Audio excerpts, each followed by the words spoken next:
Yan, kain po tayo guys. Naluluto po ko ng bihon.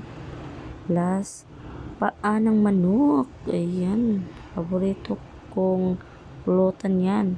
So ngayon, di naman tayo uminom. So, gawin natin yung ulam. Ang sarap. At saka bihon. Katapos, may ice cream. Libre ni Amo. So, dalawa pa pala yan. Isa-isa kami ng kasama ko. So, ito yung pinili ko. Akala ko masarap kung yan. Akala ko sarap. Ang flavor niyan po is raspberry and cookie. Raspberry cookie ice cream. At saka yan, hindi ko alam kung anong lasa. Ito yun na. May pagkaasim yung raspberry. Mabuti at may cookies. Yan, thank you. Bye.